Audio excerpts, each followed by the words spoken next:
Hello people, Lucas here, and I'm going to give you guys my honest review on the Mig-21 Bison. Mig-21 Bison is a Indian jet used by the Indian Air Force in the 1990s, or that's when it was made up. It's been added to Britain in the new Seek and Destroy update, followed along with the Sea Harrier FA2 and the Tornado F3 late. This plane is a lot better than people expected it to be. People expected this to be a bit of a better Mig-21, which it is, but people didn't know how good it was going to be.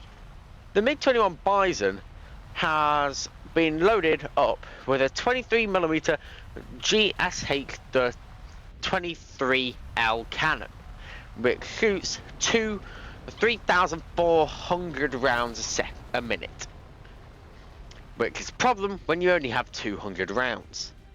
This thing has 60 large countermeasures.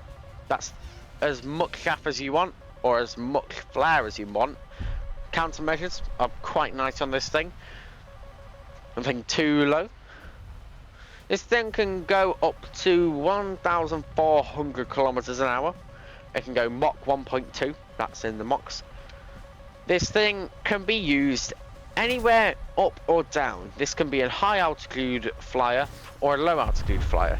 I personally go for low altitude, so I get to miss all the F-16 shooting all their radar missiles off spawn. Now we'll move on to the missiles. This thing's missiles are quite nice, and I know that from experience. Don't ask. Or you can in the comments if you have any further questions.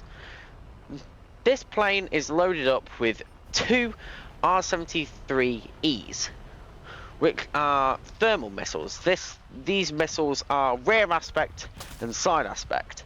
These things can really do quite well when coming up against some planes.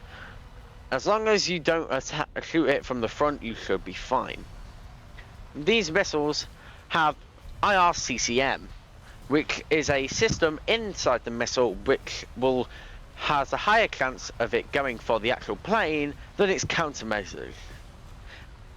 The countermeasures are sometimes a problem, but for these, you won't always have a problem with the countermeasures. But apart from that, these missiles are quite nice. Now we're moving on to the proper good ones. The R-27R1s. These have 24 kilograms of TNT inside them and 15 kilograms of explosive mass.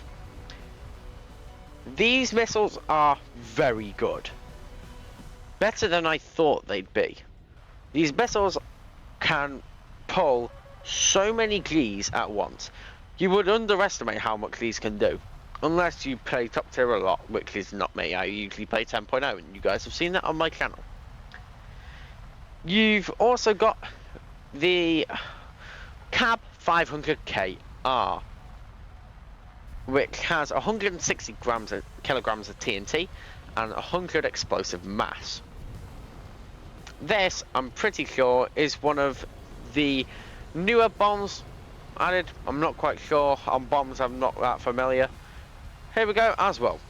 R-2071s, which are another radar missile. Would you look at that? This thing is quite similar to the R-27R1, but this, like the R-27R1, is an all-aspect missile. They also, of course, have IRCCM, but then this will not respond to countermeasures. This will only be docked.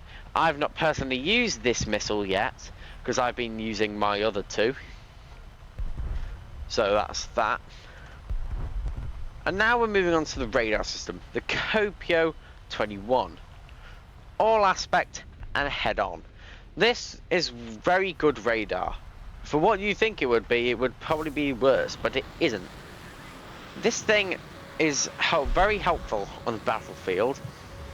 This thing has 60 kilometer range, which is about normal. This is also a nice feature.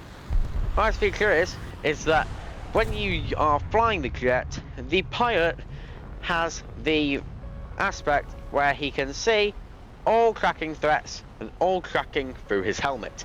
So that means that you don't have to point your plane to shoot at someone or shoot a missile. If you turn on the IFF, I'm pretty sure. It's either the IFF, HMS, or SPI radar system, which will make it so if you hold down C or whatever control it is to look around without moving your plane, if you look at the enemy, and you should be able to get a lock on them without turning your plane, which is quite helpful while dogfighting. Apart from that, honest opinions on the plane. If you are used to playing in top tier fighting or top tier jets in general, this thing will be quite a nice change. Apart from that, for people who are lower down, who have about level 20, who like to buy their premiums early, like I did, but some of them are, sometimes the people come out say they're actually good at the game, and some people come out saying that they're not good at the game, as in they've just not done a good job and they've wasted their money, like with the F-28 Tiger Shark. I see quite a lot of people using that who are under level 20, and usually, being honest, they usually plummet into the floor. Now, the thing which makes this thing so much more unique than other planes is the fact how it's a Mig-21. You will not see a Mig-21 in a 12-0 thingy unless you come up against one of the German ones, the Mig-21 Laser, which is similar in some facts, different in others, because it's 11-0 and the Mig-21 Bison is 11-7. Apart from that, I would highly recommend this plane if you have the confidence to know that you want to play top tier, or pretty much top tier, as 13-0 has been introduced in the new update. Apart from that, that is my overall review on the Mig-21 Bison. Any questions about it, put them in the comments, but I'll see you guys in the next video.